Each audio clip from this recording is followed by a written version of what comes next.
Bonjour à tous, merci de vous être connectés.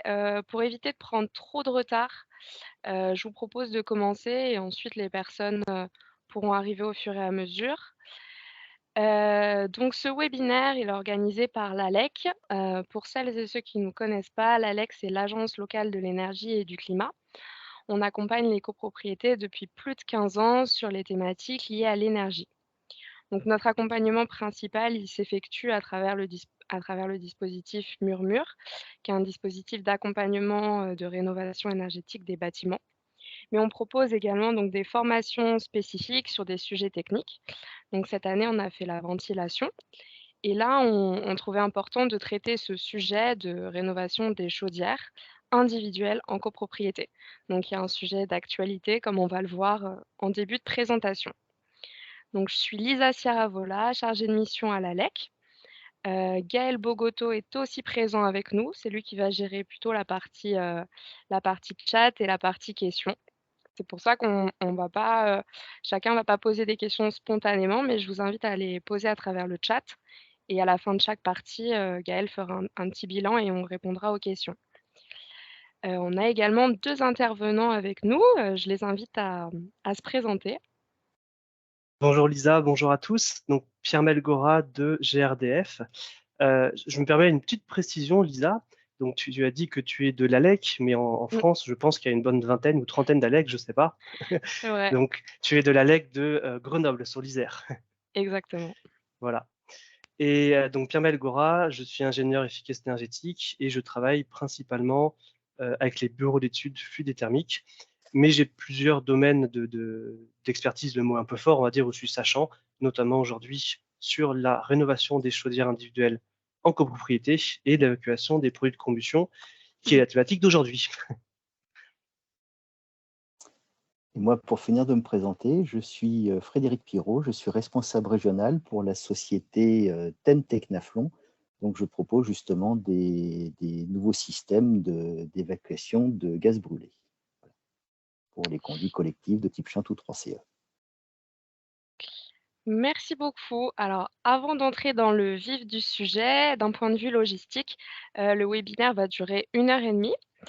Donc les micros et les caméras vont rester coupés, pour les participants. On vous invite à utiliser le chat au fur et à mesure que vous avez des questions, comme je vous ai précisé et Gaël, se chargera de les poser à la fin de chaque partie. Donc comme la présentation est assez dense, vous allez le voir, on va parcourir les slides quand même assez vite pour tenir le timing d'1 heure et demie. Mais le support de présentation vous sera envoyé par mail, après et la vidéo du webinaire vous sera également transmise parce que le webinaire est en train d'être enregistré. Donc on vous transmettra le lien, il sera retransmis sur notre chaîne YouTube. Voilà, on peut commencer, je pense.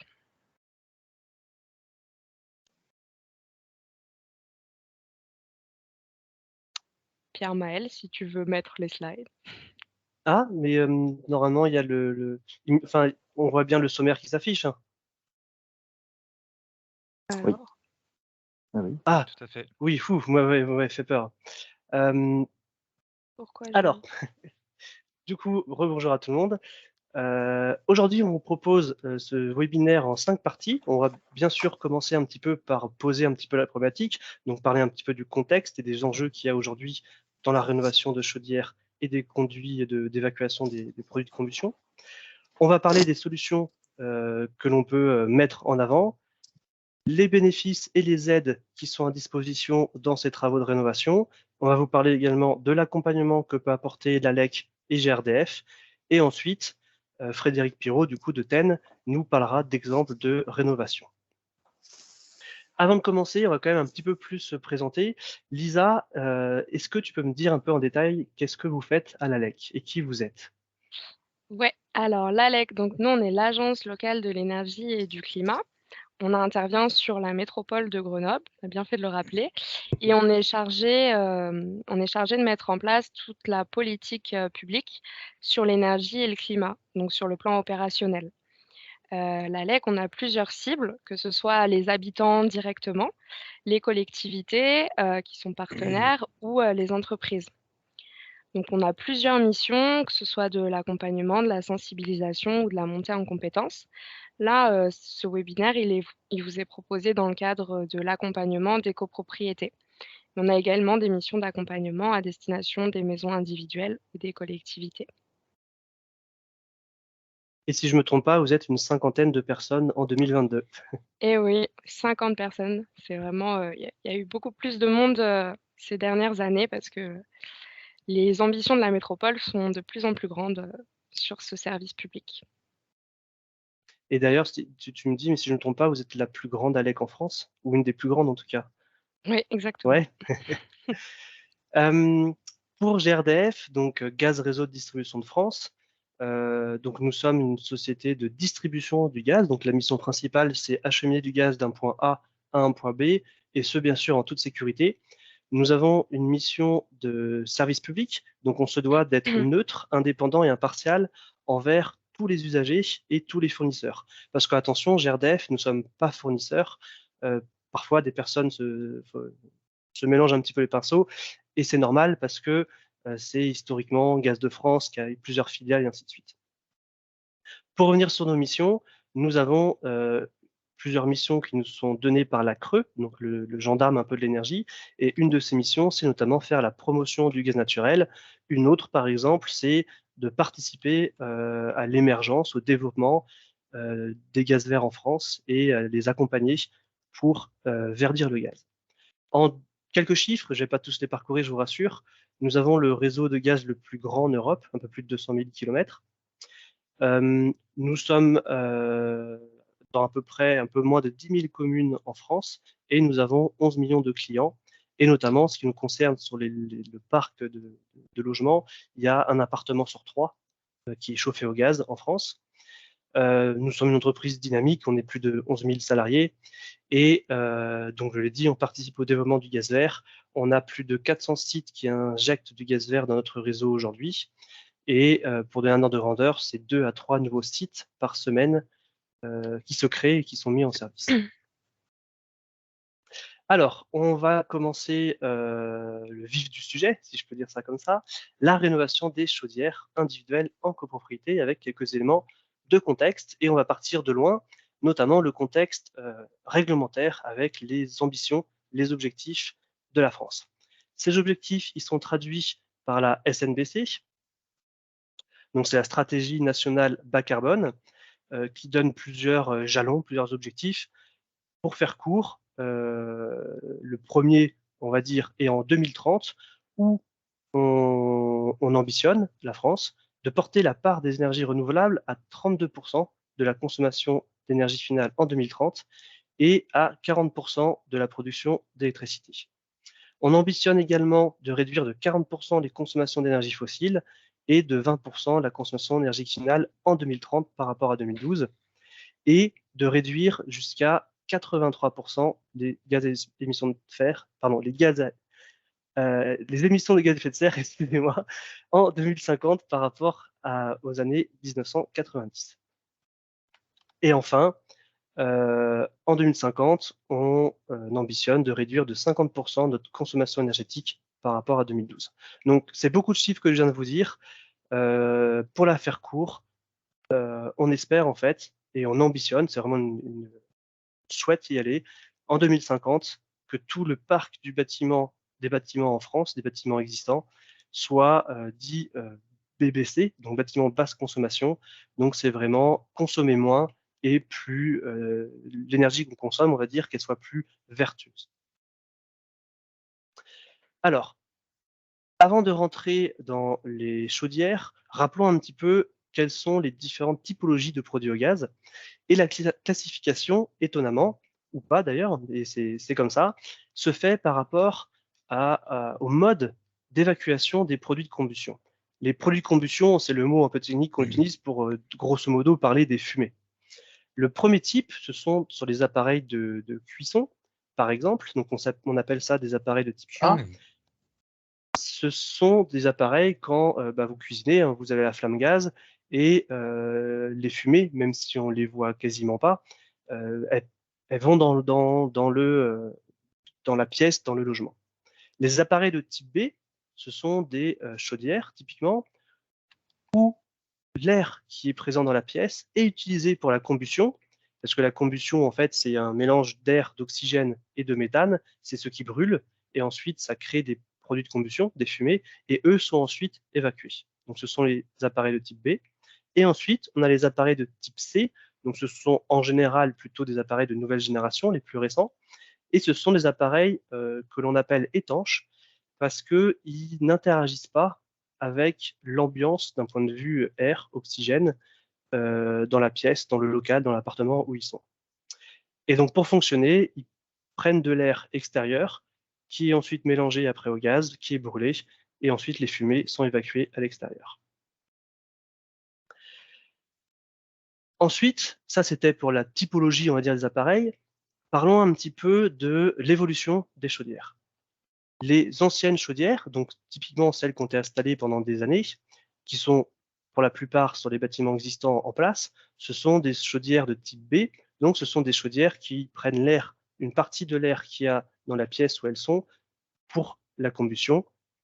Et grosso modo, ce sont des brûleurs atmosphériques qui ont un tirage naturel. Elles sont performantes, elles l'étaient à l'époque, mais comme tout appareil qui est vieilli, au bout d'un moment, ses performances diminuent un petit peu dans le temps.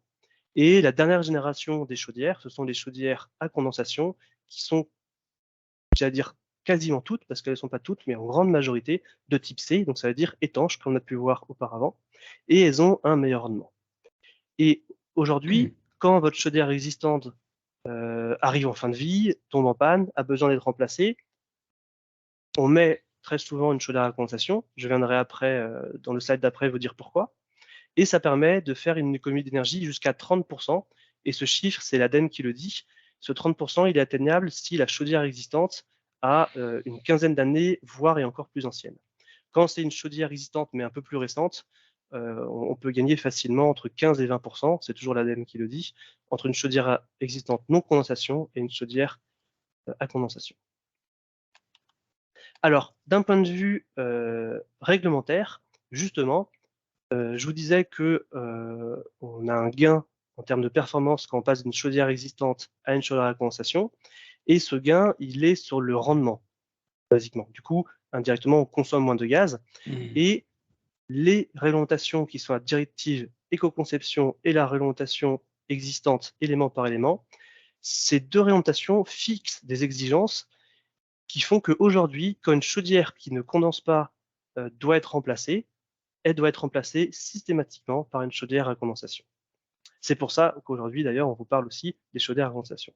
Mais, comme toujours, dans les réglementations, enfin, comme toujours, j'exagère un petit peu, mais très souvent, il y a des exceptions, et notamment,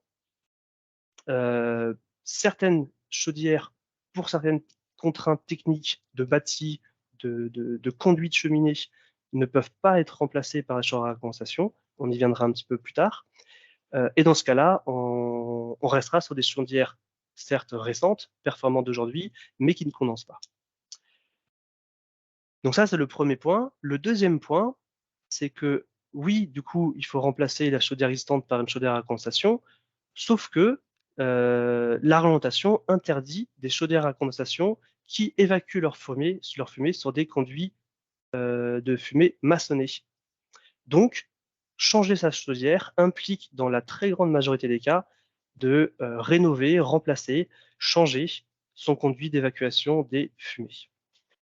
Et donc, c'est pour ça qu'aujourd'hui, on va vous parler de ces deux thématiques, du changement de chaudière et du changement de l'évacuation des produits de combustion, parce que ces deux thématiques sont intimement liées. On arrive aux contraintes qui sont soulevées par le passage à la condensation. Elles sont de deux ordres. Le premier, c'est qu'une chaudière à condensation, comme son nom l'indique, elle condense. Donc, qu'est-ce que ça veut dire? C'est-à-dire que les fumées qui sortent de la chaudière sont chargées en eau sous forme de vapeur, et ces fumées se refroidissent, et donc du coup les vapeurs condensent, et on a des gouttes d'eau qui descendent dans le conduit. Or, ces gouttes d'eau, cette eau, elle est plus ou moins acide, en tout cas elle a un pH qui est acide, et si on n'a pas le bon conduit qui est adapté, et ben cette eau acide attaque le conduit. Et donc, ça peut mener à de la corrosion, voire des trous carrément, et voire l'incapacité d'utiliser en fait le conduit d'évacuation des produits de combustion. Donc ça, c'est la première problématique. Et la deuxième, en fonction des types de chaudières existantes qui étaient installées, très souvent, les chaudières à condensation sont de type C, donc elles sont étanches. Donc, elles n'utilisent pas l'air qu'il y a dans le local. Donc, indirectement, c'était de l'air qui permettait de faire de l'aération. Excusez-moi le jeu de mots. En tout cas, ça faisait de la ventilation. Et donc, il y a, on va dire, un manque de ventilation dans le logement si on passe à une chaudière à condensation. Donc, ces deux problématiques doivent être traitées quand on passe à la condensation.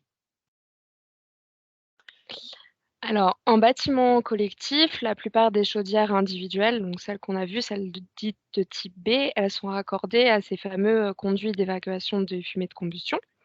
Si on regarde, il existe deux grandes familles de conduits. Donc, on a les conduits individuels, c'est-à-dire qu'il y a un conduit pour une chaudière. Ils sont comme ça en parallèle. Et sinon, on a les conduits de fumée collectifs, où là, au contraire, on a une multitude de chaudières qui sont en série sur le même conduit.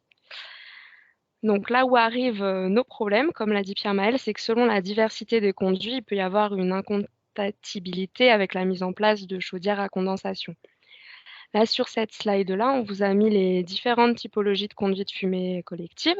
On voit qu'il y a 5 types.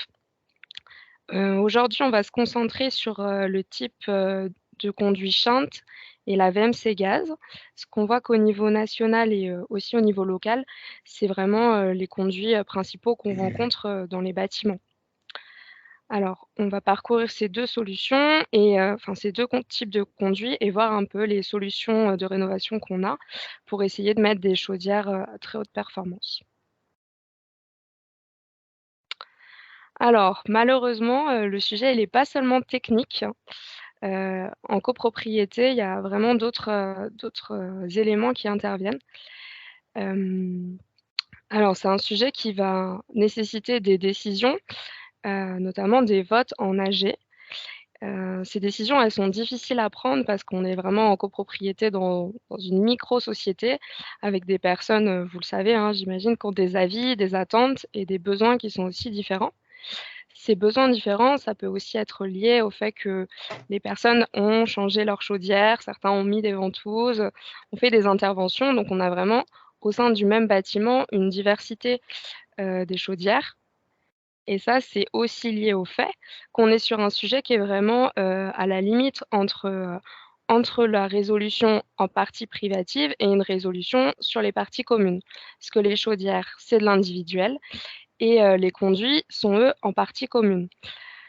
Donc ça rajoute une complexité, surtout que, pour avoir une résolution globale et une rénovation globale, on est vraiment obligé d'intervenir sur les 2.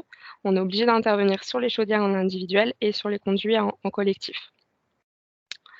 Donc pour toutes ces raisons, la rénovation en copropriété, elle est longue et elle nécessite un accompagnement, technique et financier qui peut être fait par, GRDF notamment, par l'ALEC aussi, dans le cadre d'une rénovation globale. Alors, est-ce que vous avez des questions? Est-ce qu'il y a des questions dans le chat, Gaël, sur cette première partie de contexte? Alors, il y a une première question auquel je ne sais pas si vous allez pouvoir répondre, mais pourquoi les fumées et les eaux condensées sont acides dans une chaudière à condensation? Alors, j'ai vu ça à l'école il y a une dizaine d'années, pour être franc. Donc, j'essaie de m'en rappeler. Mais si je ne me trompe pas, dans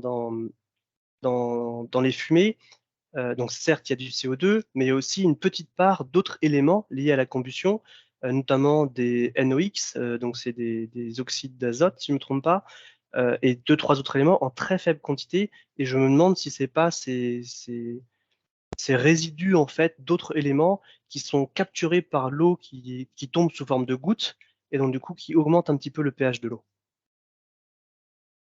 Ok.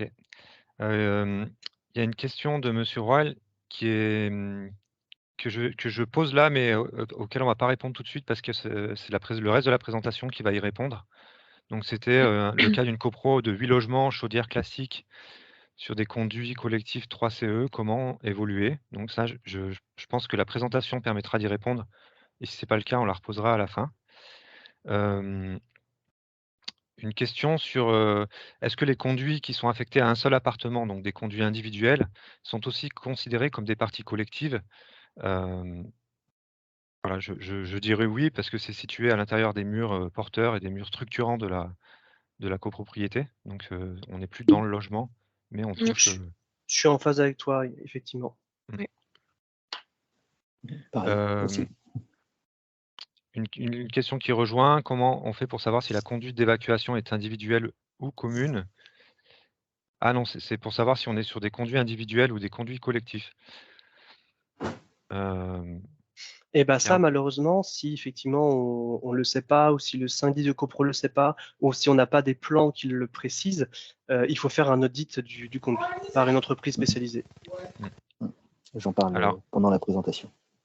j'entends encore des micros. Est-ce que, s'il vous plaît, vous pouvez tous couper vos micros pour pas perturber la présentation?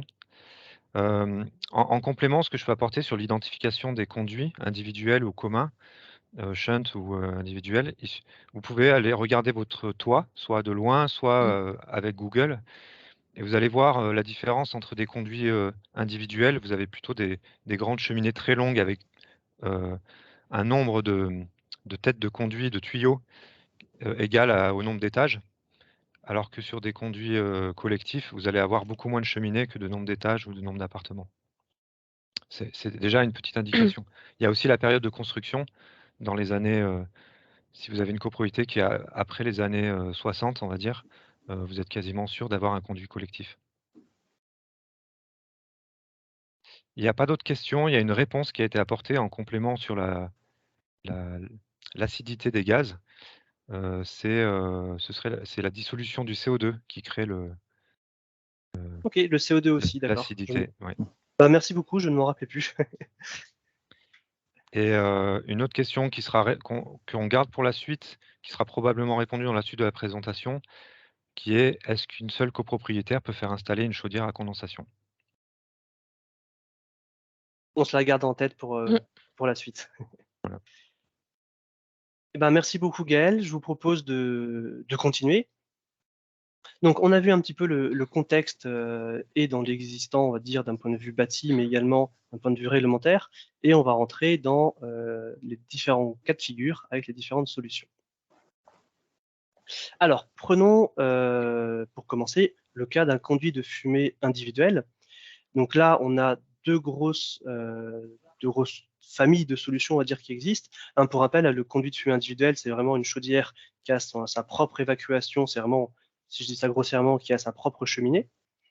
Donc dans ce cas-là, premier cas de figure, c'est en haut à droite, on réalise un tubage. Donc littéralement, on met un tube dans la cheminée existante qu'on raccorde à la chaudière. Mais je ne m'attarde pas là-dessus, on y reviendra en détail juste après.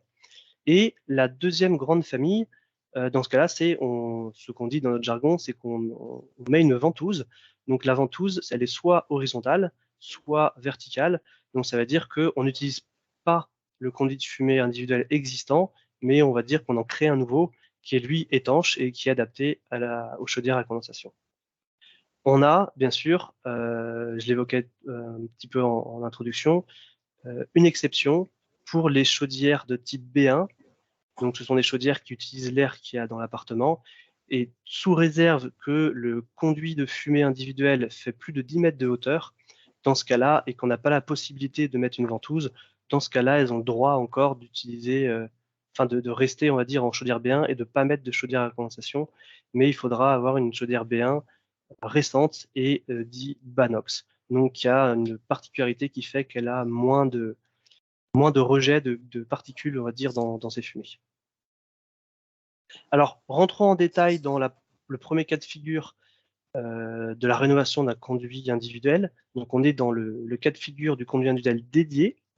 Donc, qu'est-ce qu'un conduit individuel dédié? Donc, c'est une chaudière qui utilise une partie de l'air du local pour sa propre combustion et qui rejette du coup un mélange de fumée, mais du coup, le débit, on va dire, dépend également de l'air qui est en entrée. Alors, c'est assez simple. J'ai commencé un tout petit peu à l'évoquer. On met un autre tube, on dit qu'on fait un tubage dans le conduit existant. Et en fait, la chaudière du coup à condensation, comme elle est étanche, au lieu de prendre l'air dans le local, elle prendra l'air qui passera dans l'ancien conduit de cheminée.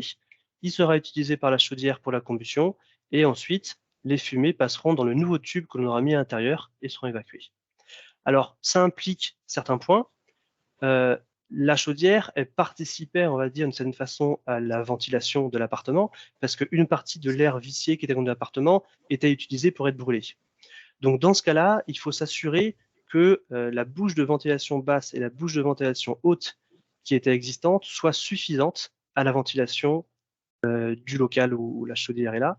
Et si jamais ce n'est pas le cas, il faudra peut-être agrandir la ventilation haute existante, celle qui sert à évacuer l'air vicié, parce qu'en général, ce sera le manque de débit qui était fait par la chaudière existante. Cette solution marche très bien. Elle est plutôt à recommander dans le cas d'un conduit amianté, mais elle implique évidemment d'avoir un accès en toiture. Quelques images, mais je ne vais pas trop m'attarder, ça sera plutôt pour vous si vous repassez dessus plus tard au calme sur les slides, parce que tout à l'heure, on aura Frédéric Pirot de Ten qui va nous montrer plein d'images sur plusieurs rénovations. Pour la faire très court, en haut à gauche, on a la chaudière existante. On voit ici un professionnel qui rentre le tuyau de tubage dans le conduit de cheminée existant. Et ensuite, ici, on voit le conduit étanche sur lequel sera raccordée la chaudière à condensation. Ça, c'est dans la pièce où il y a la chaudière. L'autre possibilité qu'a évoqué Lisa dans le cadre des conduits individuels, c'est les conduits individuels du haut. Donc dans ce cas-là, toute la ventilation, on va dire, tout l'air vicié passe par le conduit d'évacuation des produits de combustion et également du coup de la ventilation. Et donc dans ce cas-là, quand on met en place une chaudière à condensation qui est étanche, il faut prévoir également, donc on le voit ici sur l'image, une petite bouche qui fera office de passage, de trappe on peut dire, pour l'air vicié.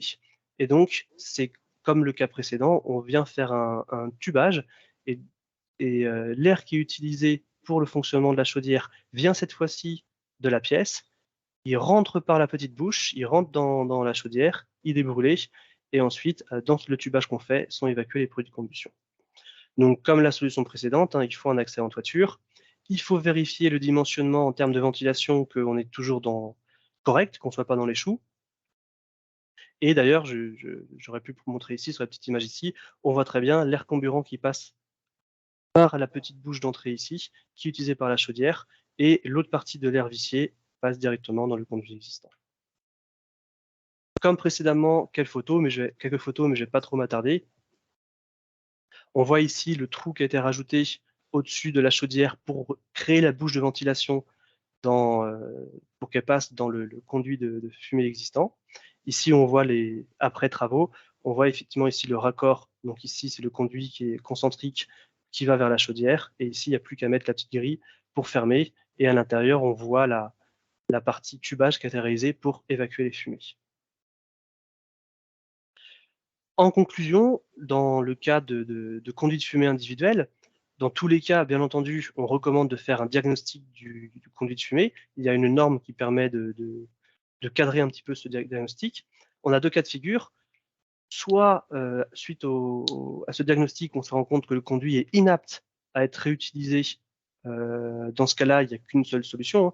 C'est il faut passer en ventouse si on met une chaudière à condensation. Soit le conduit, on peut le réutiliser.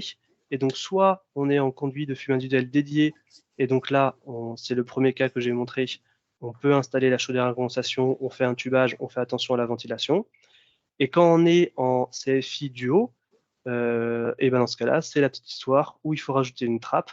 Pareil, on tube le conduit existant, mais on met la petite trappe pour assurer la ventilation. Lisa, on arrive au conduit collectif. Ouais, merci pour le focus sur les conduits individuels. Donc, on va maintenant aborder le cas des conduits collectifs. Alors, de manière générale, c'est-à-dire quel que soit le type de conduit, les types de conduits que je vous ai montrés avant, les 5 types, il existe 2 façons de les traiter. Donc, un cas au cas par cas, c'est-à-dire qu'on va avoir une résolution individuelle avec la pose de chaudière à ventouse. C'est pareil que sur les conduits individuels.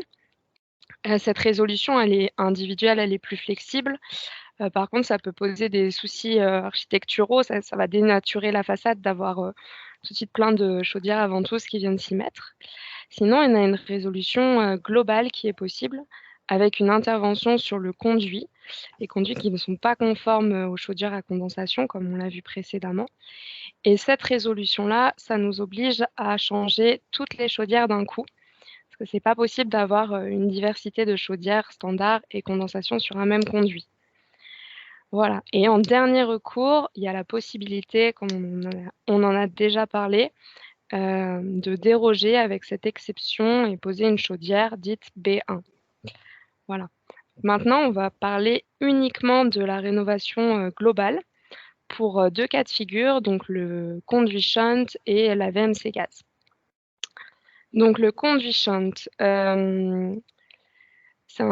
c'est très représenté dans la région, caractéristique, des années 60-70 et vous avez cet extracteur-là en toiture qui est assez caractéristique, qui vient coiffer la cheminée. Donc ça, vous pouvez facilement l'identifier si vous avez cet extracteur-là. Vous êtes sûrement en conduit shunt. Donc du coup, c'est des conduits qui sont maçonnés en briques, en terre cuite ou en béton. Vous avez un départ individuel, par étage avec, donc ce fameux ramon. Ces conduits shunt, ils sont raccordés à des chaudières, standards, avec un rendement, standard et donc ils sont incompatibles avec, les chaudières, à condensation, sans rénovation. Ici, on va aborder seulement le cas du shunt dédié, c'est-à-dire le cas où la ventilation, elle est vraiment indépendante, de l'appareil de combustion. Je l'ai pas dit aussi, mais donc c'est un conduit collectif, qui fonctionne uniquement par tirage naturel. Donc dans ce cas-là, il y a pas d'extracteur en toiture. C'est uniquement, le tirage naturel qui vient évacuer les produits de combustion. Je me permets, Lisa, quand on Mmh. parle de tirage naturel, c'est tout simplement les fumées sont plus chaudes que l'air ambiant et vous le Mmh. savez tous, l'air chaud monte, donc c'est ce qu'on dit tirage naturel. Donc naturellement, les fumées, elles vont monter. Et le Ouais, conduit est conçu pour, on va dire, favoriser ce phénomène naturel.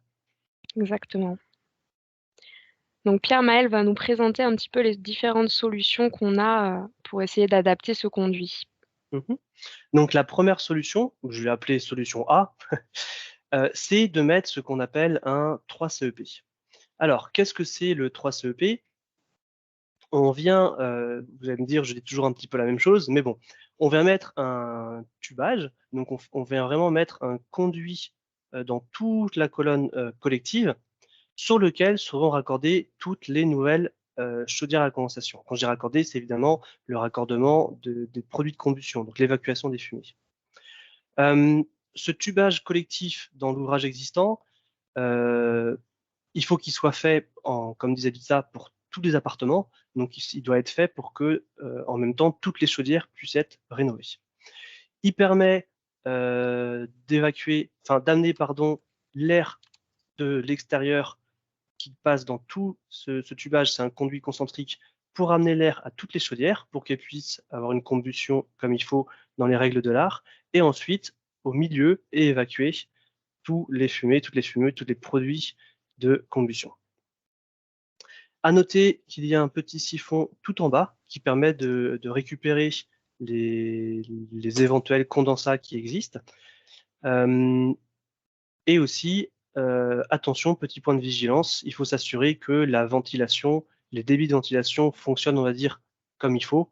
Donc si jamais, c'est a priori rare, mais ça peut arriver, si jamais la trappe, la petite bouche d'évacuation de l'air vicié de l'appartement n'est pas suffisante, peut-être qu'il faudra un petit peu l'agrandir. C'est une solution qui marche très bien. Elle a été utilisée de nombreuses fois. Ça permet excusez-moi, je fatigue. Ça permet d'installer des chaudières à condensation de façon assez facile. Les contraintes principales, ce sont, il faut faire les travaux dans tous les appartements en même temps, remplacer toutes les chaudières en même temps, et surtout, ce n'est pas réalisable si jamais on découvre qu'il y a de l'amiante dans le conduit commun d'évacuation des produits de combustion.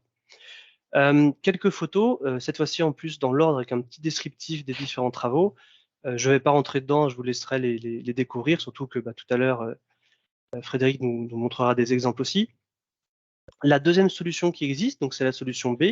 Cette fois-ci, on parle d'un multitubage.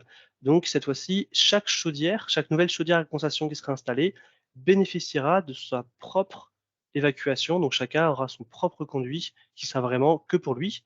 Donc ce sont littéralement des tuyaux qui sont rajoutés. Donc s'il y a 5 chaudières, il y aura 5 tuyaux qui sont rajoutés.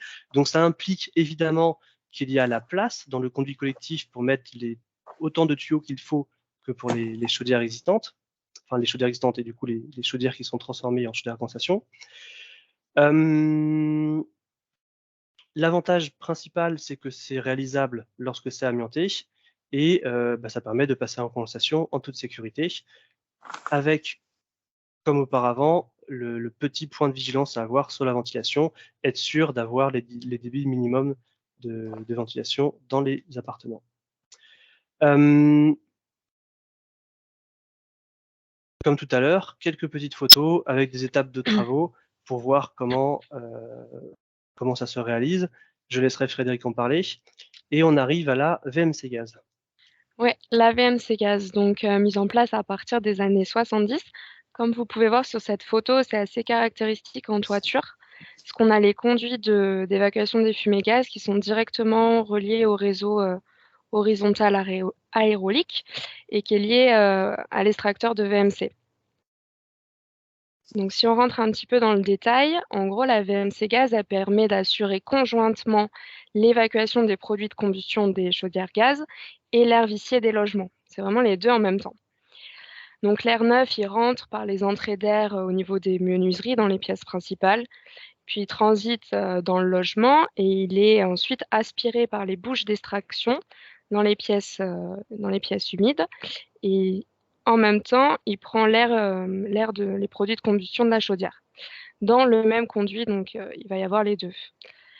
Il y a aussi un dispositif de sécurité collective qui a pour but d'arrêter les appareils à gaz, donc les chaudières, en cas donc de détection d'un dysfonctionnement de l'extracteur, pour éviter évidemment que les produits de combustion soient refoulés aux étages supérieurs. Ce dispositif, ce type de conduit, il est comme le shunt, il n'est pas compatible en l'état avec des chaudières à condensation. Et Pierre-Maël va vous l'expliquer, il n'y a pas vraiment de solution actuellement. Et oui, hélas, bien que les fabricants travaillent, font de la R&D et on aura peut-être bientôt des solutions qui vont sortir, il n'y a pas aujourd'hui de solution globale où on peut se dire, tiens, j'ai telle copropriété qui a des chaudières sur de la VMC gaz, on aimerait les passer en condensation et hop, on prend telle solution. Donc ça n'existe pas aujourd'hui. Aujourd'hui, ce qui est autorisé, le seul truc qui est réalisable, en dehors de ce qu'évoquait Lisa, de si on peut, bien entendu, prendre les chaudières à condensation et mettre des ventouses, donc dans ce cas-là, on traite chaque chaudière à condensation à part, mais très souvent, dans des copropriétés, peut-être qu'on peut le faire sur quelques chaudières, on ne peut pas le faire sur toutes, il faut passer par ce qu'on appelle des chaudières basse température B13. Donc elles sont vraiment dédiées à la VMC gaz. Donc ce sont des types de chaudières Banox. Donc elles sont vraiment, on va dire, conçues pour limiter, on va dire, les rejets de gaz un petit peu nocifs qu'il peut y avoir dans les fumées, mais elles ne condensent pas. Donc elles ne sont pas aussi performantes que les chaudières à condensation. Et en plus de ça, l'installation, on va dire, il y a un petit quelque chose en plus, notamment pour augmenter, on va dire, le rendement et limiter en fait les rejets de NOx, on asservit, donc ça veut dire que si vous voulez, la régulation, si je peux le dire ça un petit peu grossièrement, de la chaudière est faite via la température des fumées et du coup ça impacte derrière la ventilation derrière. Donc dit autrement, on optimise, on va dire, le débit des fumées pour limiter le rejet de dioxyde d'azote. Donc, on ne peut pas mettre de chaudières à condensation, mais on peut quand même mettre des chaudières plus récentes, et donc quand même, certes, elles ne condensent pas, mais elles auront quand même a priori un meilleur rendement que des chaudières qui ont 10, 15, 20 ou même peut-être 30 ans. Par contre, attention, le fameux DSC dont parlait Lisa, le dispositif de sécurité collective, qui permet en fait d'arrêter toutes les chaudières si jamais on a un dysfonctionnement sur le ventilateur, l'extracteur, pardon, qu'il y a sur la colonne commune. On a toujours besoin, parce que c'est souvent un point qui est un petit peu relevé, qui est négatif, en disant, bah mince, si jamais on n'arrive pas à la ventilation, on coupe les chaudières, on peut pas chauffer, bah ce point il existe toujours. On en a fini un petit peu pour les descriptifs des solutions, on va dire un petit peu générales, que ce soit en Shunt ou en VMC. On vous invite, si jamais vous voulez plus tard chez vous regarder une réalisation qui a été faite, donc on a mis un lien avec une vidéo d'une copropriété qui est à Saint-Étienne, où c'était des alvéoles techniques gaz. Donc on n'a pas parlé aujourd'hui, mais littéralement ce sont des chaudières qui sont mises très souvent en fait dans les cages d'escalier. Il y a des placards en fait, si je dis ça un peu grossièrement, dans lesquels on met des chaudières. Et donc une rénovation a été faite dans ce cas-là. Gaël, est-ce que nous avons de nouvelles questions?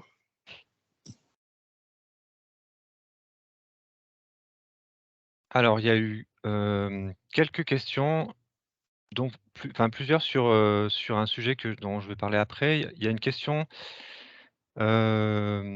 sur les solutions A et solutions B en conduit shunt. Mhm. Si les deux sont possibles, quelle est la solution à recommander? C'est une très bonne question.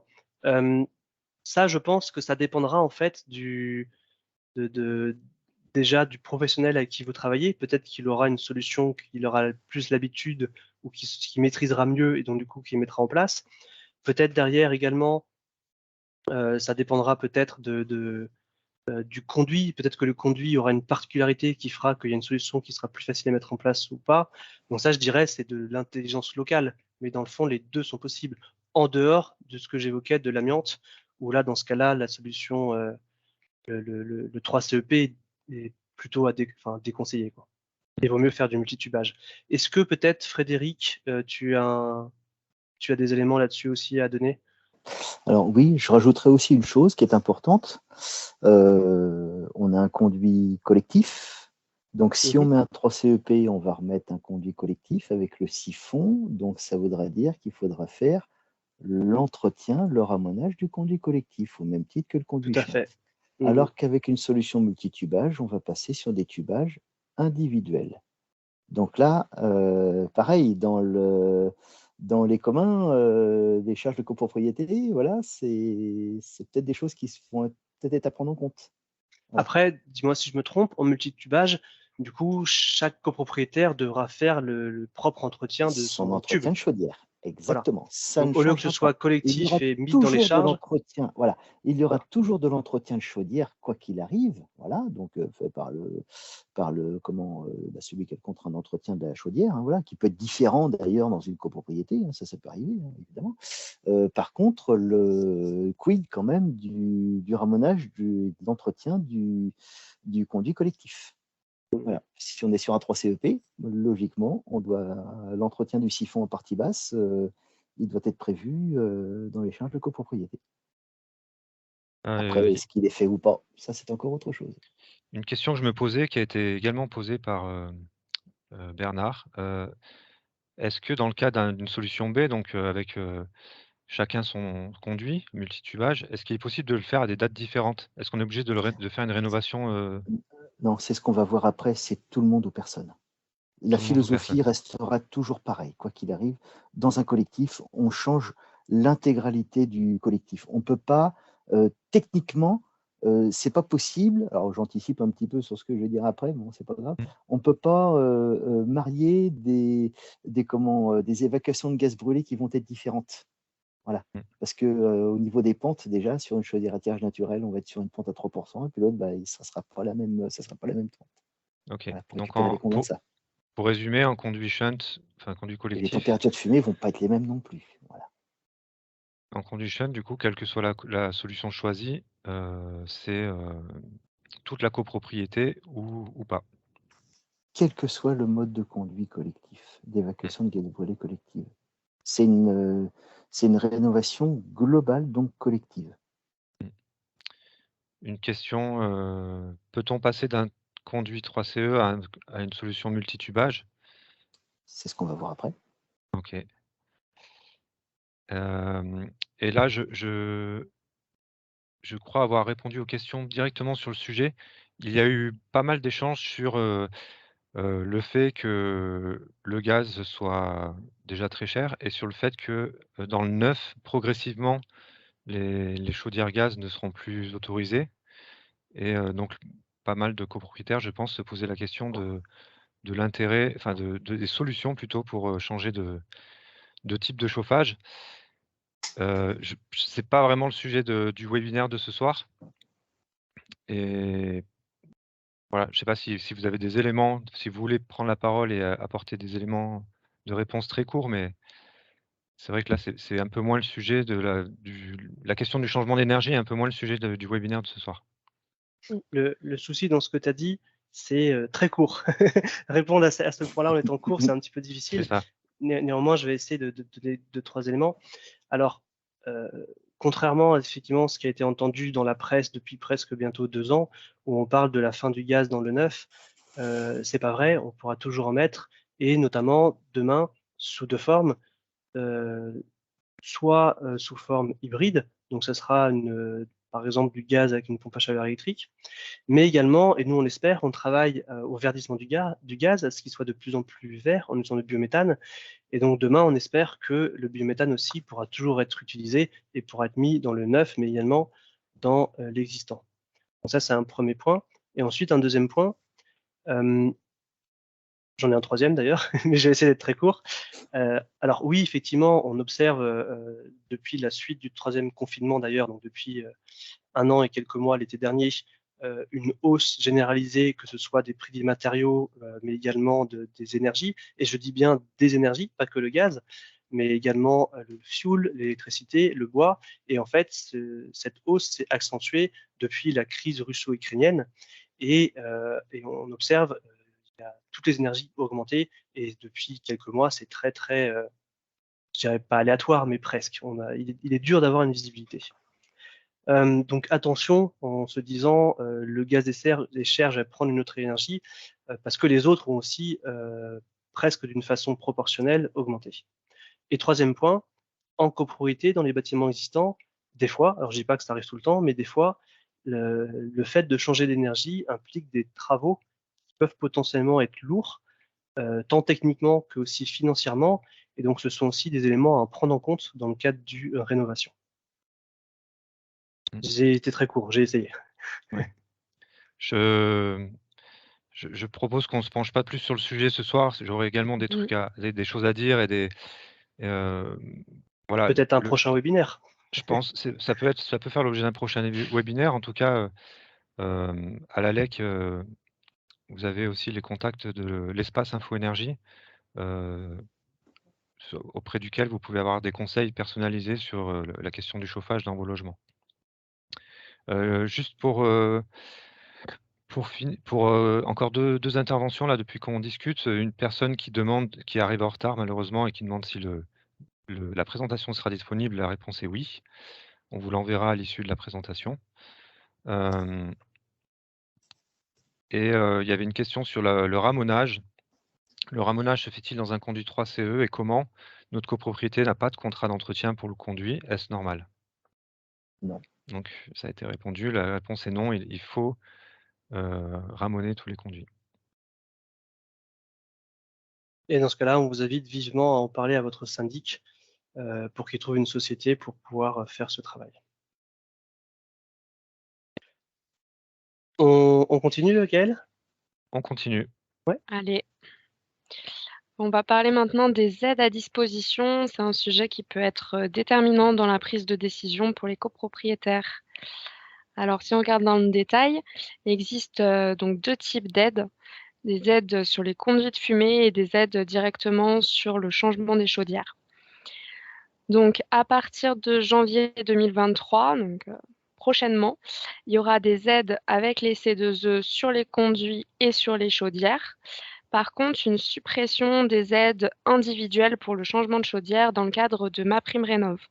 Donc, il y a une volonté politique de supprimer les aides pour le remplacement des chaudières gaz à très haute performance. Voilà, mais ça fait... Oui. Désolé, je me permets de te couper, Lisa. Alors, c'est un peu le hasard, mais je l'ai appris ce matin que cette décision de ne plus soutenir les chaudières condensation, les chaudières très haute performance, ce sont les chaudières condensation, via MaPrimeRénov', ne plaît pas du tout à certaines fédérations, notamment la FFB, la CAPEB, le SINASAV, qui ont envoyé un courrier pour demander une prolongation au pouvoir public. Donc, peut-être qu'au final, ça sera prolongé. La Ok, suite au prochain épisode. ok. Il y a également des aides donc de GRDF que va nous présenter Pierre Maël, qui s'ajoutent à celle-ci. Tout à fait. Alors, ces aides sont beaucoup moins connues. Néanmoins, GRDF dispose d'un budget qui nous est donné par la CRE, donc la Commission de régulation de l'énergie, dans le cadre de nos missions de service public. Comme on voit énormément d'acteurs en France, la CRE nous a donné un budget pour accompagner les travaux, la rénovation dans les bâtiments de copropriété. Donc, la première ligne, c'est dans le cadre des conduits de fumée individuels. On peut apporter jusqu'à 400 € par logement pour la rénovation du CFI, donc du conduit de fumée individuel, et dans le cadre de conduits de fumée collectif, donc hors VMC gaz, puisqu'il n'y a pas de solution globale pour passer en condensation. On a 2 types d'aides. Donc, nous avons également les 400 € que l'on peut donner par appartement pour le raccordement à conduit de fumée collectif qui est rénové. Mais également, on donne une contribution pour la réalisation d'une étude de faisabilité du conduit. Donc, dit autrement, on aide à l'audit du conduit de fumée pour justement que la copro puisse savoir si on est sur un shunt, si on est sur un VMC gaz ou sur d'autres d'autres conduits d'évacuation des produits de combustion. Cette contribution, elle est à hauteur de 2 000 €. Donc, cette fois-ci, c'est pour la copropriété dans son ensemble et par tranche de 30 logements. Donc, si je donne un exemple, si on a une copropriété de 70 logements, cette aide peut monter jusqu'à 6 000 €. Alors, je dis jusqu'à, c'est pareil pour les 400 € maximum par logement. C'est évidemment, si les travaux, je dis n'importe quoi, coûtent 300 € par logement, l'aide sera plafonnée à 300 € par logement. S'il coûte 500 € par logement, on sera à 400 € de contribution de GRDF par logement. Alors, pour synthétiser un petit peu tout ce qu'on s'est dit, vous avez pu vous en rendre compte, il y a plusieurs complexités, plusieurs problématiques qui rentrent en compte sur ce sujet, notamment un conflit entre le parc important de chaudières anciennes qu'on observe et les enjeux qui sont imposés par la réglementation pour passer en chaudière à condensation. On a aussi des difficultés entre le conflit privatif et le conflit privatif individuel et le conflit des conduits qui sont sur les communs, qui facilitent pas la situation. Donc c'est clair que les aides, elles peuvent être un plus pour aider à faire voter ce type de travaux en assemblée générale. Mais néanmoins, nous, on vous conseille, on pense qu'il est vraiment important d'avoir un acteur extérieur pour vous accompagner, tel que GRDF qui peut vous accompagner en amont du projet. On va l'expliquer par la suite, il y a plusieurs outils. Il y a aussi des équipes de maîtrise d'œuvre qui pourront vous aider par la suite pour réaliser des études et ensuite coordonner ces travaux-là qui sont quand même des travaux importants.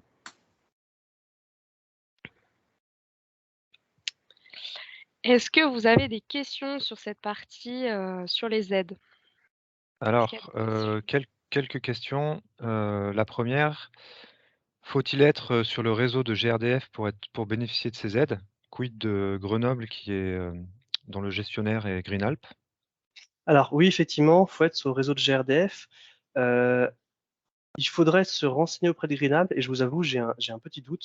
Donc je dis ça avec, je ne suis pas sûr à 100%, mais il me semble que Greenalp a aussi peut-être des aides qui sont données, qui ont été allouées par la CRE. Mais ça, vraiment, il faudrait vérifier auprès d'eux. J'ai peur de dire une bêtise. Donc. D'accord. Donc la ville de Grenoble n'est pas concernée par ces aides alors? Bah, À vérifier. Enfin, pas directement par GRDF en tout cas? Voilà, pas directement par GRDF. Oui. Et après, ça, j'avoue, je ne connais pas non plus le détail du périmètre de la ville de Grenoble, mais peut-être que certaines copros sont quand même dans le giron du réseau de GRDF. Donc, celles-ci, oui, elles ont droit aux aides de GRDF. D'accord. Une autre question très, très claire, l'aide GRDF est-elle valable pour des copropriétés de moins de 30 logements?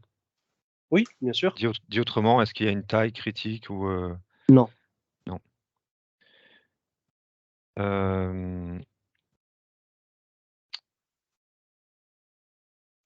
où est-ce qu'on peut retrouver les informations pour obtenir les aides GRDF? Sur le Enfin, site de GRDF, ou sinon, tout à la fin, on laisse nos contacts, que ce soit moi, Lisa ou Frédéric. Donc, faut pas hésiter à nous contacter.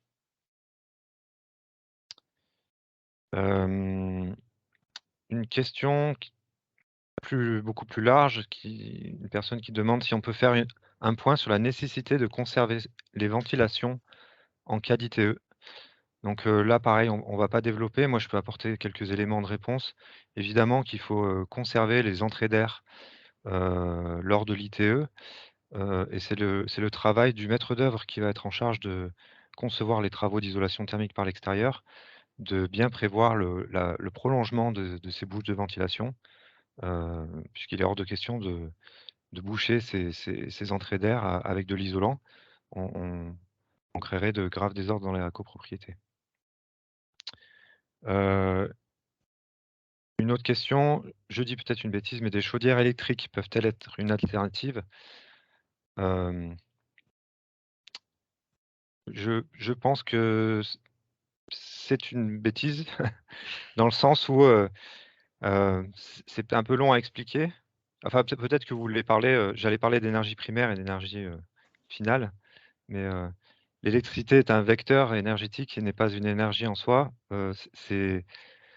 En termes d'impact écologique et même en termes de coût, la chaudière électrique coûte beaucoup plus cher, puisqu'on demande à de l'électricité de chauffer de l'eau à très haute température avec un rendement qui est de 1 pour 1, c'est-à-dire 1 kWh consommé, 1 kWh fourni, ce qui n'est pas très efficace. Si je peux me permettre un complément de réponse.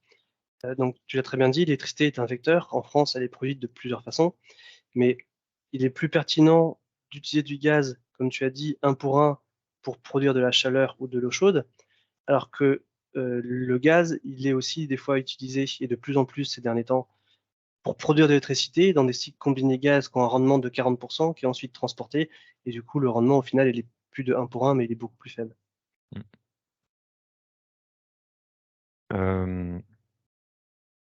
Une autre question technique, et après on va passer à la suite parce qu'il y a encore un petit peu de présentation et il est déjà 19h. Si on tube, alors je la lis en direct, hein. Si on tube un conduit shunt pour installer des chaudières à condensation, toutes les chaudières doivent donc être changées au même moment. Que se passe-t-il si des chaudières ont été changées récemment et ne sont pas compatibles? Comment se prend la décision? Quelle majorité?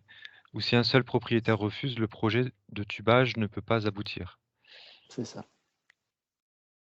Il y a plusieurs éléments, plusieurs questions dans la question. Alors, effectivement, c'est une problématique que l'on rencontre dans les copropriétés, c'est que des fois, pour plusieurs raisons, un copropriétaire a déjà changé sa chaudière, voire même a déjà mis une chaudière à condensation sur un conduit collectif qui n'a pas été mis à jour, on va dire remplacé, et donc qui en théorie n'est pas censé avoir une chaudière à condensation à regarder dessus. Et c'est malheureusement souvent comme ça que les copropriétaires se rendent compte que quelqu'un a changé sa chaudière, parce qu'au bout de quelques mois, 1 an, 2 ans, la chaudière a condensé, et c'est ce que j'expliquais, l'eau qui est un petit peu acide a attaqué le conduit collectif, et au bout d'un moment, ça se voit, hein, parce qu'il y a des trous, les chaudières des autres ne fonctionnent pas très bien, il y a même peut-être des risques de fumée qui vont à des endroits qui ne devraient pas être. Et donc ça, effectivement, c'est strictement interdit. Et normalement, les professionnels de la filière, les installateurs, ils savent qu'ils n'ont pas le droit de changer une chaudière pour une chaudière à condensation dans le cas d'une copro qui soit un conduit collectif. Mais malheureusement, ça s'est déjà vu, et il y en a qui l'ont quand même déjà fait. Et du coup, l'autre point, il faut également, effectivement, j'allais dire malheureusement, mais c'est un petit peu la vie de la copro aussi, c'est une décision collective, il faut que tout le monde soit d'accord, et si un copropriétaire refuse, vous ne pouvez pas changer et les chaudières de tout le monde pour les passer en condensation et le conduit collectif. Très bien. Il y avait une question sur la majorité. Est-ce qu'on a des retours sur les majorités nécessaires pour voter ces décisions-là? de remplacement de conduits collectifs? Pour être transparent avec vous, ça je ne sais pas. Pour moi, c'est l'unanimité vu qu'on touche aux chaudières individuelles, ça se vote à l'unanimité vu que c'est des travaux, Qui, Mm. qui d'intérêt participent dans les collectif. Dans ce, dans ce Décision cas-là, du conseil syndical, hein, décision du conseil syndical. du syndicat de copropriété plutôt Ah oui, oui. du conseil Oui. syndical, ouais. Dans ce cas-là, si c'est l'unanimité, la réponse est dans la question. Oui, si un seul copropriétaire refuse, le vote ne se fait pas.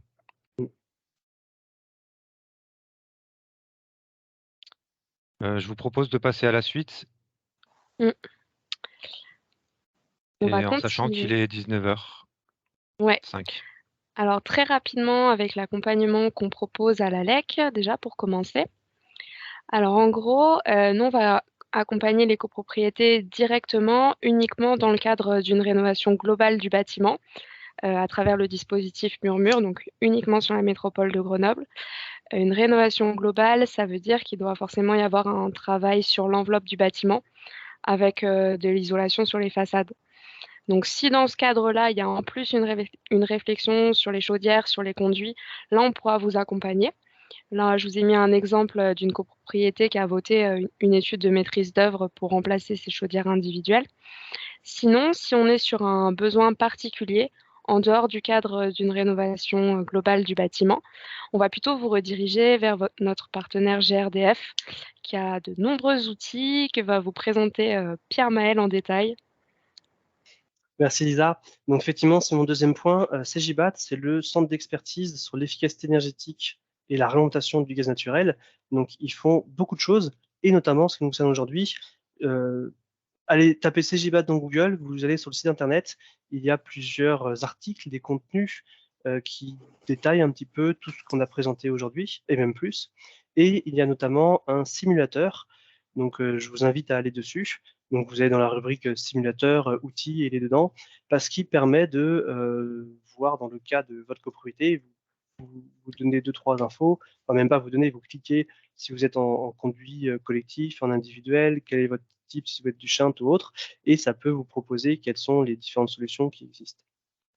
Donc ça, c'est un premier point d'accompagnement. Le premier que j'ai du coup un petit peu sauté, c'est CEGIBAT et GRDF a des guides sur des solutions techniques, et notamment via des partenaires, notamment le CNPG, qui a tout récemment publié un guide sur l'EVA-PDC au sens large, donc qui est un guide très pratique, qui détaille un petit peu tout ce qu'il faut savoir sur l'EVA-PDC, mais également d'un point de vue réglementaire. Et au-delà de ça, GRDF, d'une façon générale, c'est un petit peu ce que je fais aujourd'hui grâce à la LEC, et merci à vous de m'avoir invité. Ce sont des animations, des réunions, donc ça peut être des réunions auprès de copropriétaires, mais également, comme maintenant, des webinaires, des conférences sur le sujet.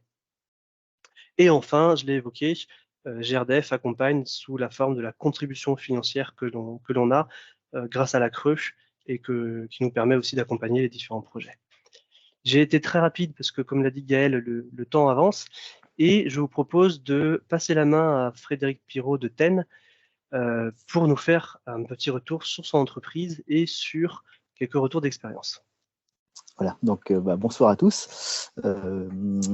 Simplement pour présenter un petit peu, donc TEN, nous sommes une société française qui fabrique des articles de fumisterie métallique. Voilà 5 ans, nous avons racheté une société suisse qui s'appelle Technaflon, qui fabriquait en fait des conduits de fumée de type PVDF, donc c'est du polyfluor de vinylène, donc en fait c'est un polymère tout simplement. Et ils avaient développé il y a quelques années un brevet pour évacuer les gaz brûlés sur des conduits de type shunt. Donc, quand nous avons racheté il y a 5 ans, on a repassé bien évidemment la vie technique et on l'a complété avec ce qu'on a pu voir auparavant, de l'alvéolé gaz par exemple. On a des solutions aussi en multitubage et en rénovation de type 3CE. Voilà. Alors, si on fait un focus, on va revenir un petit peu en arrière, pardon, sur le PVDF, donc au niveau de la matière, par rapport à d'autres polymères, on va dire par rapport à d'autres tubages plastiques, lui, il a des caractéristiques qui sont très, très importantes. Déjà, au niveau de la composition, vous avez du fluor, du carbone, de l'hydrogène. Donc là, vous avez au centre, par exemple, une courbe d'espérance de vie de produits. Alors, j'ai fait différents comparatifs. Le PVDF, c'est de la ligne rouge. Donc, en fait, vous voyez que c'est un produit qui est inaltérable dans le temps. La courbe du milieu, c'est plutôt un produit de type PVC, hein, d'accord, voilà. Et puis le troisième, c'est le PP, le polypro, qui lui, en fait, avec le temps, il perd de sa résistance mécanique et va devenir plutôt cassant. Voilà. Donc, il est vrai que le PVDF, lui, au niveau de ses caractéristiques, au niveau de ses plus, eh bien, il va résister complètement à l'environnement, c'est-à-dire aux UV qu'on va retrouver, évidemment. Il va résister au gel, au dégel. Il va résister à l'eau aussi, totalement hydrophobe. Et il est également ininflammable, donc il va résister à l'abrasion. Donc on va pouvoir faire des choses supplémentaires. On est tellement sûr de notre produit que nous, en installation, le PVDF est garanti 30 ans. Voilà. Autre avantage également par rapport à une classification, enfin par rapport à une économie circulaire, le PVDF, c'est un produit qui peut être 100% recyclé et 100% recyclable. On a besoin un petit peu de produits comme ceci. Alors, en ayant racheté Technaflon, en fait, nous avons aussi racheté une machine à recycler. Donc, je ne suis pas que fabricant de produits, je sais aussi refabriquer de la matière. Alors, pour faire du PVDF, en fait, j'achète de la matière première. On a aussi des déchets de chantier, des chutes, des choses comme ça, et puis des déchets de production. Donc, on met ça dans notre machine, et puis après, ça nous permet de fabriquer des pièces, donc des raccords, des tubes flexibles et des choses comme ça. Voilà. Donc, on va aller sur le slide d'après. Voilà. Donc, si on fait le détail un petit peu plus sur le tube flexible PVDF, alors, comme je vous ai dit, il peut résister à l'abrasion. Donc, on peut avoir un tubage qui peut être thermosoudé. Alors ça, c'est très important parce que quand on va travailler dans un tubage individuel ou collectif, là, vous avez sur la photo de droite, par exemple, un tube qui va être thermosoudé. Là, comme il est thermosoudé, il n'a pas de joint, il n'a pas de fuite, comme contrairement à la photo du milieu. Donc, ce qui fait que on est sûr qu'il n'aura pas de problème d'étanchéité et surtout après au niveau de l'entretien, ça nous sécurise l'entretien. On peut faire aussi un système clipsé, il n'y a pas de problème. On vend les deux types de solutions. N'importe comment, au niveau du produit, on va avoir une classification H1, donc c'est-à-dire une étanchéité à plus de 5000 pascal. Alors, pour résumer un petit peu, vous avez des chaudières à condensation qui sont sur le marché. Vous êtes à peu près à 100-150 pascal à peu près. Vous avez des nouvelles chaudières, de nouvelles générations, des très hautes performances, où là, vous êtes entre 500 et 1000 pascal. Donc, on a de la place, sachant que l'évolution va être de rajouter des produits, d'avoir des pressions supplémentaires, donc ça veut dire des rendements supplémentaires. Voilà. Alors, si vous voulez, on va voir un petit peu des exemples de réalisations qui ont été faites sur des conduits collectifs, un petit peu sur le shunt et le 3CE. Alors, le système TechnaShunt, déjà dans un premier temps, ce qui est très important au niveau de la philosophie Technaflon, c'est que on va faire du tubage individuel, comme j'ai pu un petit peu le dire tout à l'heure. Donc, le conduit shunt, lui, il est exclusivement dédié à ces évacuations de gaz brûlés, évidemment. Et lorsqu'on va faire une solution multitubage, on ne va pas avoir de travaux très lourds, contrairement à d'autres systèmes qui seraient susceptibles d'exister. Voilà.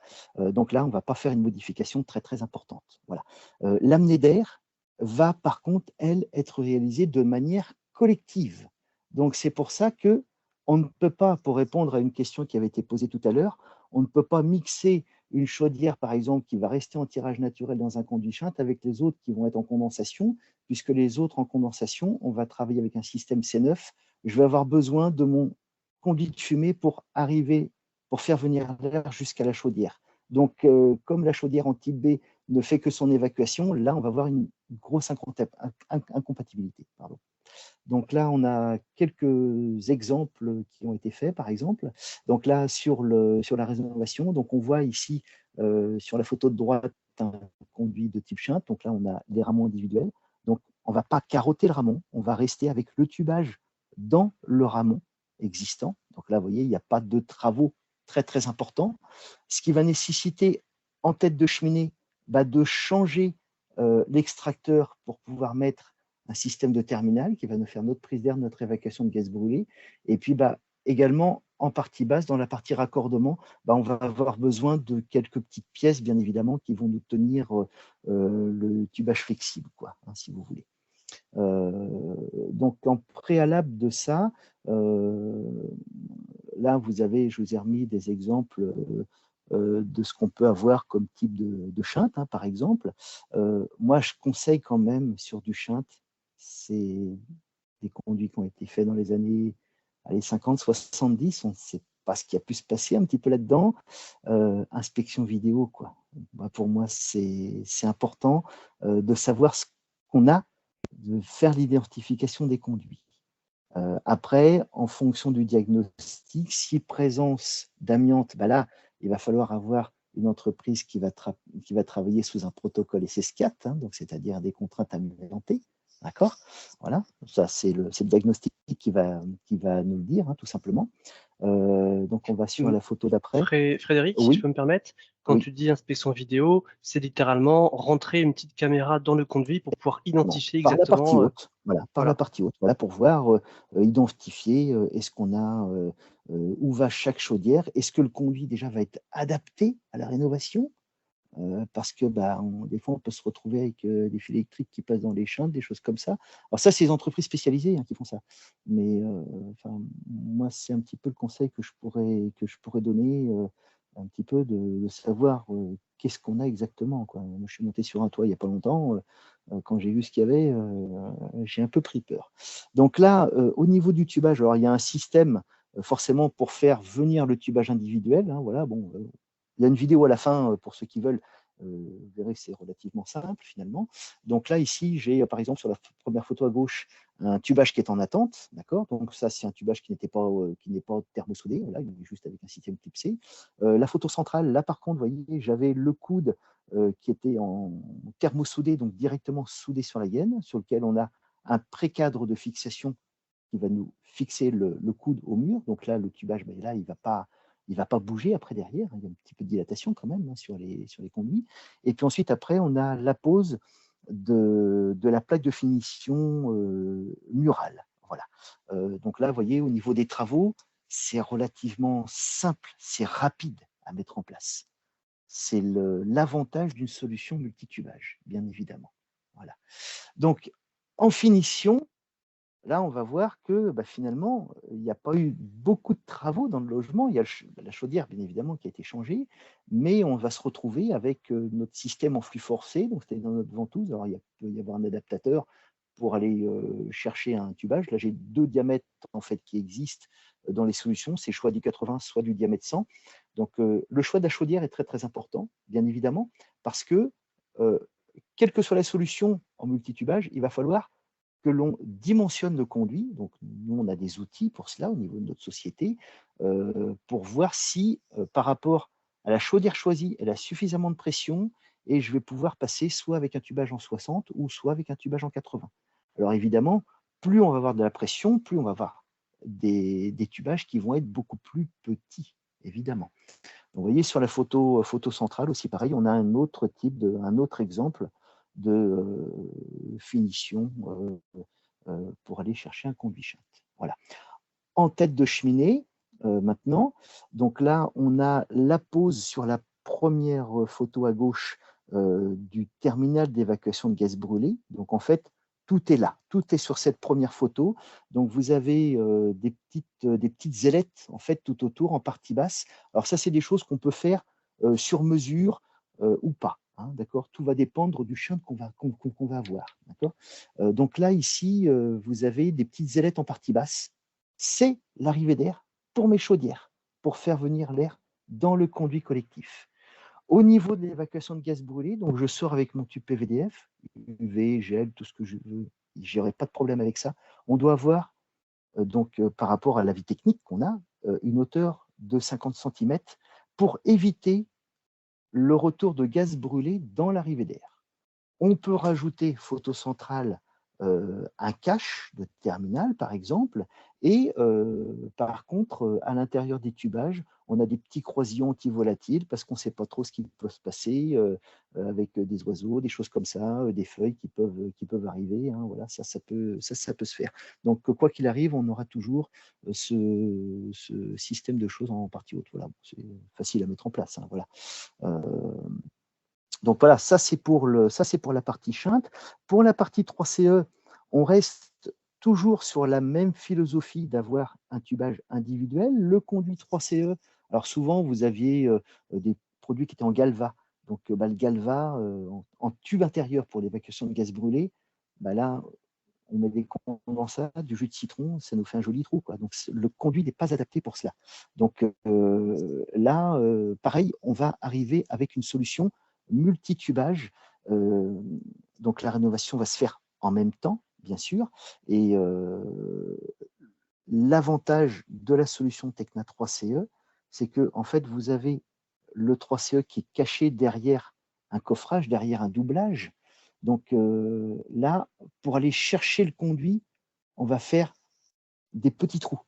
Alors qu'on aurait eu passage d'un 3CE vers une autre solution plus élaborée en 3CE pression, là, il aurait fallu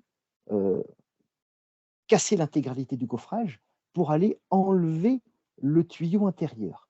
Donc, vous voyez, ça fait des travaux qui sont également plus lourds, évidemment, et qui vont durer beaucoup plus de temps. Alors, on va avoir besoin en partie haute, même système de notre évacuation de gaz brûlé. La prise d'air, on l'avait déjà au niveau de la tête de la souche. Donc, on va mettre notre tubage PVDF et ensuite, après, on va avoir besoin pour restituer l'étanchéité du logement, on va avoir besoin quand même de petites pièces pour finir en partie basse et toujours avec un système de pré-cadre et puis une platine de finition. Voilà. Donc là, la platine va être un petit peu plus large que ce qu'on a pu voir sur le chat. Donc ça, c'est des exemples, bien sûr. Donc là, je vais justement vous mettre en application un exemple d'une copropriété qui a été rénovée il n'y a pas longtemps, c'était au mois de septembre. Donc, c'est les Aphélies à Annemasse. Donc là, la composition un petit peu, vous aviez 14 colonnes avec 4 chaudières qui étaient raccordées dessus. Et il y avait également 7 chaudières individuelles. Donc, bon, celui qui a sa chaudière individuelle, à la limite, il peut changer quand il le souhaite. Voilà. Mais là, ils ont souhaité faire une rénovation globale. Alors, je me permets, Frédéric, quand tu dis 14 colonnes de 4 logements, donc chaque logement en fait avait déjà sa chaudière individuelle, sauf qu'elles étaient toutes raccordées sur le conduit collectif. Voilà. Exactement. Et quand tu parles des 7 chaudières individuelles, c'est juste qu'elles étaient déjà individuelles et n'étaient pas raccordées à un conduit collectif. Voilà, c'était des ventouses verticales. Alors en fait, c'est au centre de la copropriété. En fait, vous avez, il y avait un étage supplémentaire. Enfin, il y a un étage supplémentaire, il y est toujours. Et donc en fait, toutes les chaudières aux étages supplémentaires, vous aviez des ventouses verticales qui sortaient sur les toits à côté des têtes de 3CE. Voilà. Alors, je ne vous ai pas mis les photos de cela, pas vraiment d'intérêt, mais enfin, bon, c'est possible, bien sûr, plutôt pour se focaliser plutôt sur la rénovation du Tecna 3CE. Voilà.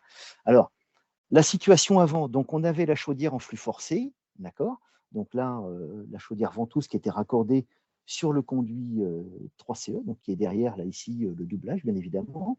Et donc, en souche, on a, sur le toit, on a la souche, donc qui nous fait, avec le tuyau intérieur, l'évacuation de gaz brûlé.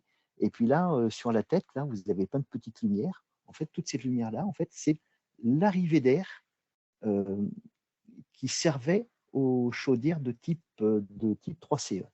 Donc évidemment, quand on va venir avec un 3CEP, de l'air, je vais en avoir plein avec un multitubage, puisque j'ai l'air que j'avais déjà de mon 3CE, et puis dans mon 3CE existant d'évacuation de gaz brûlé, comme je vais avoir plein de tubages qui vont être là, de l'air, je vais en récupérer aussi pour faire venir ça à la chaudière.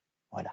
Alors, dans les faits, donc retrait de la chaudière existante, donc on a toujours bien sûr l'attente qui est faite. Donc là, pour cette attente-là, il va falloir l'enlever. Donc là, il y a un percement mural vous imaginez à peu près une section à peu près de 15 par 15 ou de 20 par 20 au niveau du mur, pour pouvoir découvrir le piquage du 3CE, c'est-à-dire c'est une espèce de T, en fait, tout simplement, avec un double système coaxial. Donc celui-ci, on n'en a pas besoin. Donc il va falloir l'enlever, découpe du 3CE existant. Alors là, il y a un petit peu de bruit, bien évidemment, mais ça, je vais en avoir besoin donc, pour pouvoir passer mon tubage. Donc il faut découper l'enveloppe extérieure, donc en fait, c'était l'arrivée d'air de la chaudière, et l'enveloppe intérieure qui était notre évacuation de gaz brut. Une fois que ceci est fait, eh bien, on va préparer en souche pour pouvoir recevoir mes tubages. Donc là, un exemple, donc là, l'installateur, voilà ce qu'il avait fait.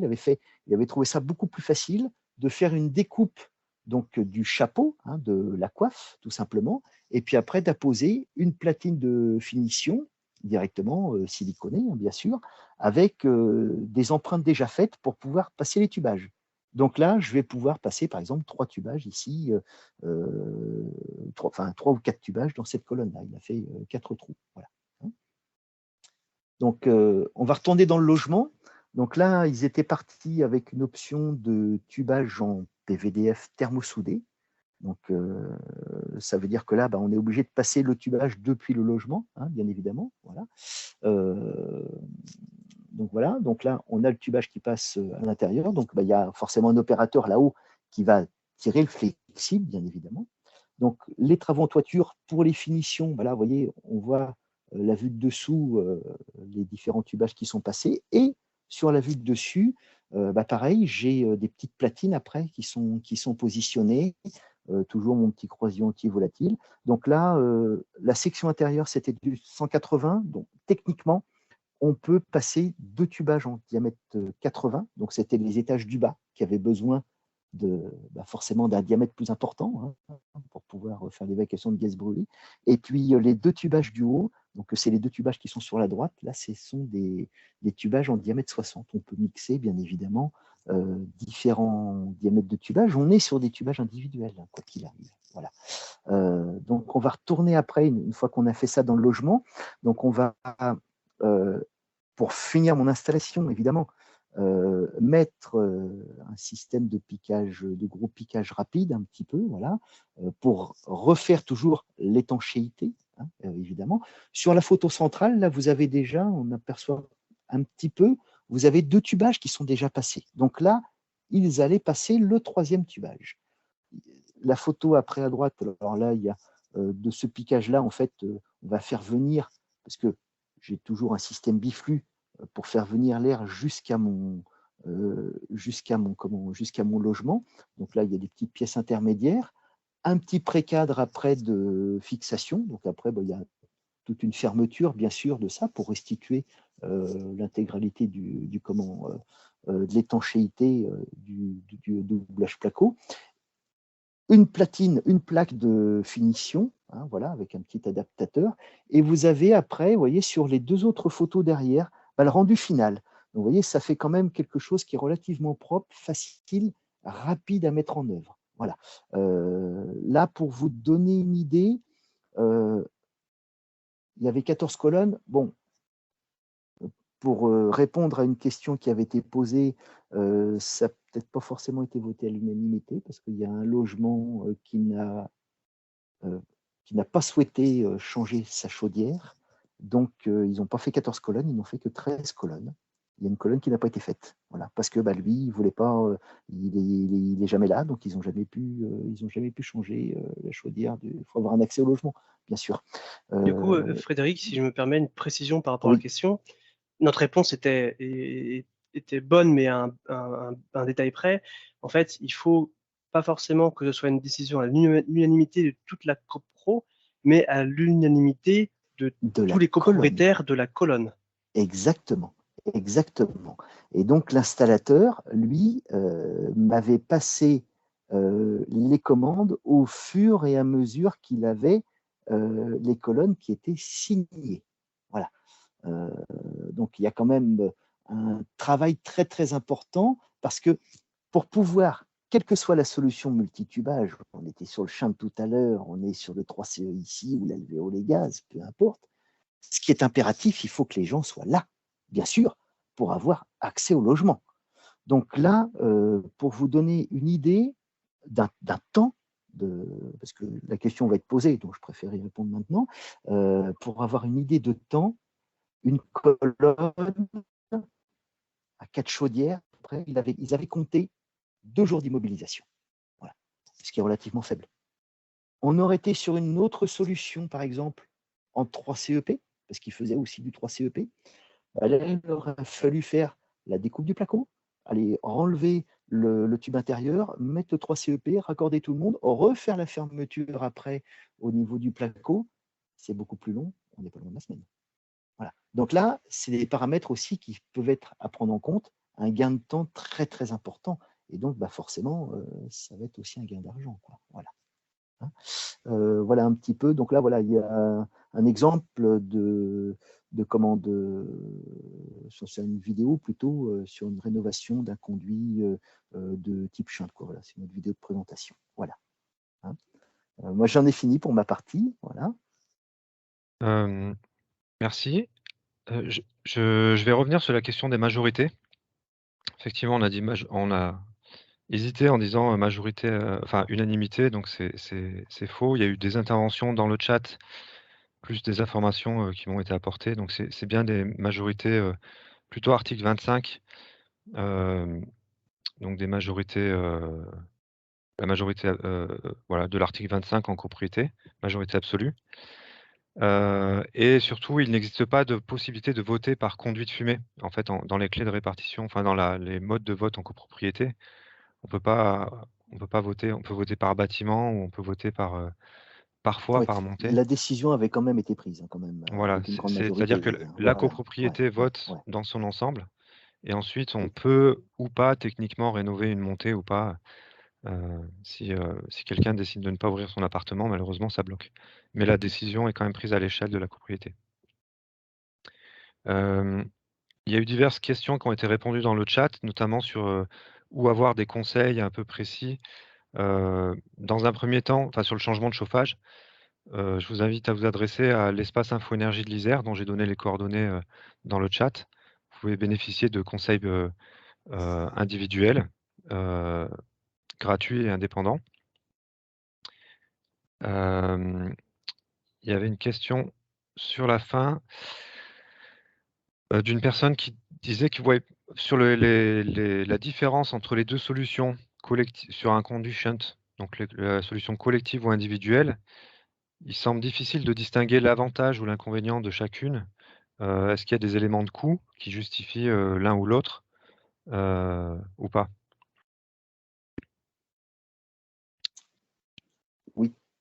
Oui, il y a des éléments de coût, oui, bien sûr. Oui, il y a des éléments de coût. Si on est sur un conduit en type shunt, je parle hors présence amiante, hein, d'accord, pour pouvoir mettre le conduit 3 CEP, forcément, il va falloir le raccorder. Donc, ça veut dire des travaux de maçonnerie pour percer le conduit shunt, le ramon, pour être plus précis, de manière à faire le raccordement de la chaudière. Donc ça prend plus de temps. Les travaux, là, ils sont quand même nettement plus lourds, quoi, hein. Voilà, c'est tout, hein. Donc ça veut dire que le prix, il va se ressentir après derrière, hein, évidemment, hein. Donc il y a une question de facilité, de rapidité et Ah oui, sur le côté invasif aussi dans le côté invasif de la solution, quoi. Ouais. Ah oui. Bien sûr. Et c'est un produit qui est d'une manière pérenne. C'est-à-dire que le PVDF, j'ai marqué garantie 30 ans, on est sûr de notre coût. Quid lorsqu'on va mettre alors je lance un pavé dans la mare, mais quid lorsqu'on va mettre un conduit en 3 CEP, où on va avoir des joints, et lorsque les joints vont perdre de leur étanchéité avec le temps, qu'est-ce qui va se passer? Je commence à avoir des demandes de rénovation de conduits 3 CEP qui ont soit été mal montés, soit qui ont perdu des étanchéités à cause des joints. Donc, ça crée des fuites. Et là, j'ai déjà fait en rénovation de conduits 3 CEP, donc des conduits beaucoup plus petits, j'ai déjà fait quelques rénovations avec des conduits en système PVDF. Ça commence à arriver. Même si le 3CEP est quelque chose de relativement récent.